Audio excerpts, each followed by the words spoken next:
both the slip stitch and the yarn over. This is what creates the brioche pattern. So my working yarn, after I do that purl, is already at the front of the work, ready to slip the next stitch with the yarn over. So you're catching that working yarn again. Your working yarn is then brought to the front of the work to purl that slip one yarn over from the previous round. So working yarn at front of work, slip stitch, yarn over, bring working yarn to front of work, burp. You'll notice that on the burp rounds, you are slipping the previous knit stitch. So you'll see this knit column. This is what you're always going to be slipping when you're on a burp round, is the knits from the previous round. So working yarn at front of work, slip one, catch that working yarn, move working yarn to front of work, burp into the following slip stitch with its yarn over.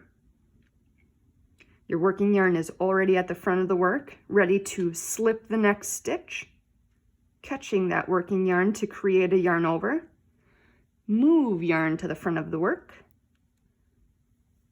and burp. Working yarn is already at the front of the work. Slip the next stitch, catching that working yarn, creating a yarn over. Move working yarn to front of work and burp into that next slip one yarn over. If you knit English, let me show you what you're going to be doing. Working yarn is at front of work. Slip one, bring yarn over the needle, and basically what you're going to do is you're going to wrap it around like that to catch that yarn over and to bring the working yarn back to the front of the work, ready to burp that next stitch. Okay, let me show you again. Your working yarn is already at the front of your work. You're going to slip the single stitch, bring your yarn over top of the needle. You need to bring the working yarn back to the front of the work, so you're going to wrap it around that working needle, or the right hand needle rather, like so, ready to burp into the slip one yarn over. Working yarn is at front of work already. Slip the next stitch, wrap your working yarn around, burp. Your working yarn is already at the front. Slip the next stitch, wrap your yarn around the right hand needle, burp into the next slip one yarn over. You're going to continue like this until you reach the end of the round.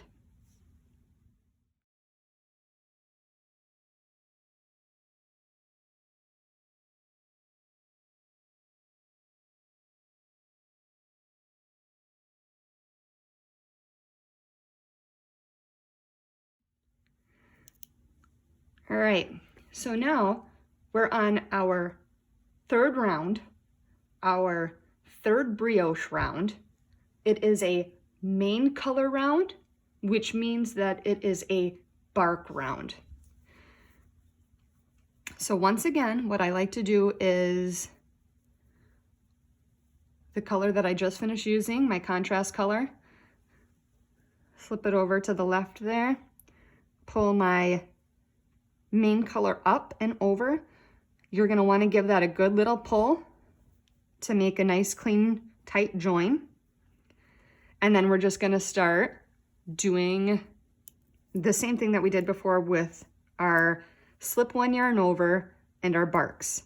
So we're gonna start with a bark, which remember, all that is knitting the previously slipped stitch along with its yarn over.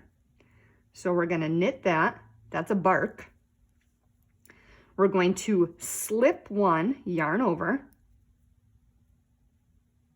just like we did in round one. Bark, slip, bark, slip, bark, slip, bark. You'll notice that once again, you'll have your one knit stitch along with your slip one yarn over. 1, 2, 1, 2, 1, 2, 1, 2. Your bark stitches are always happening on a knit column. Your slip stitches, you'll start to notice a pattern. They're only happening on the purl columns. So again, working yarn to front of work, slip the next stitch, bringing the yarn over. Now the next stitch is a bark stitch. So we're keeping the yarn at the back of the work. We're barking the next stitch along with its yarn over, bringing the working yarn back to the front of the work to slip the next stitch, catching the working yarn to get that yarn over, barking the next stitch along with its yarn over. If you knit English, let me show you.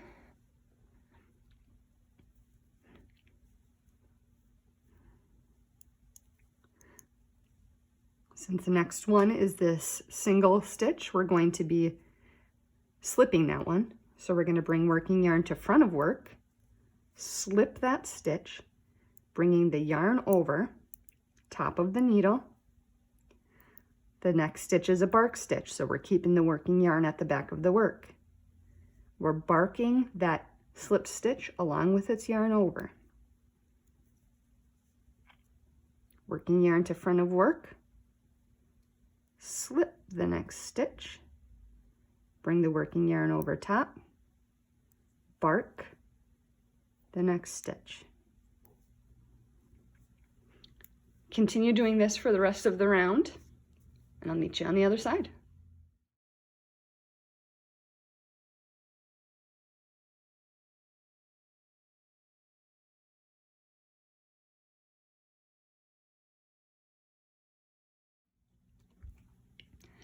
All right, so now we are on our fourth round, our fourth brioche round.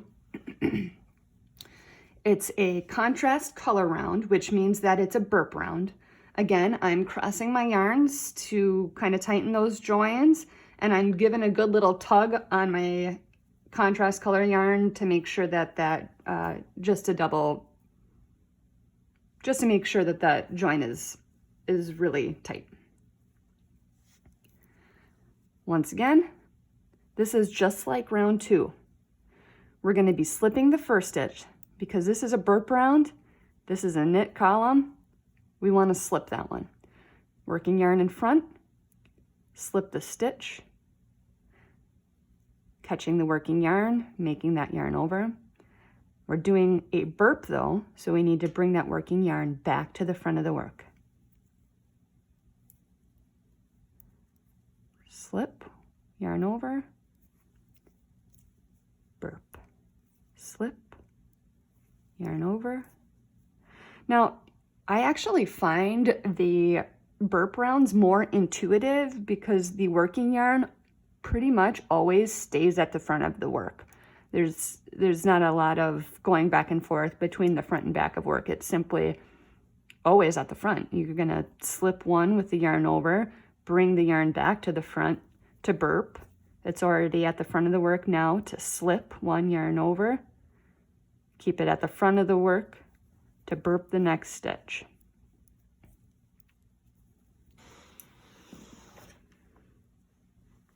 I'm going to go ahead and finish this round. and I will meet you at round 5. All right, we are on to round 5 of our pattern. Round 5 is a main color round. It is technically a brioche round because you do have barks, but in my mind, it resembles stockinette a little bit more. Let me show you what I mean. Switching back to my main color, crossing my yarns, giving a little tug to make that join tight. My first stitch in a brioche round would be a bark because I have this slip stitch with the yarn over. I'm on a knit column, so it would be a bark. I am going to go ahead and bark that stitch. On the next round, however, instead of slipping this stitch with the yarn over, I'm just going to knit it. This is what breaks up the brioche pattern. Here's my slip 1 yarn over from the previous round. I'm going to bark that, and then I'm going to knit the following stitch. I'll show you again. We've got a bark stitch here. The following stitch is just a single stitch, so we're just going to knit it. Bark, knit, bark, knit. If you knit English, let me show you what you're going to do.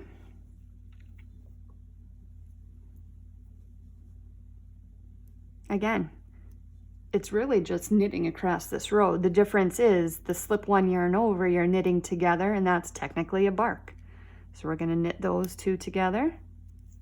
The following stitch is a single stitch. We're just going to knit it. Bark, knit,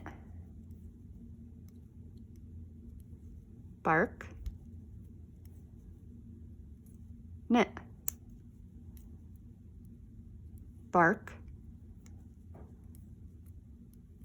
knit.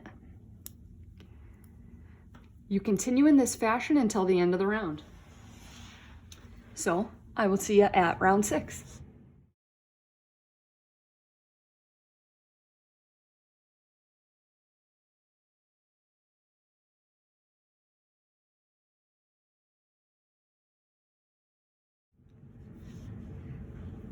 Rounds 6 and 7 are plain stockinette rounds. So you're just going to knit to the beginning of round for 2 rounds.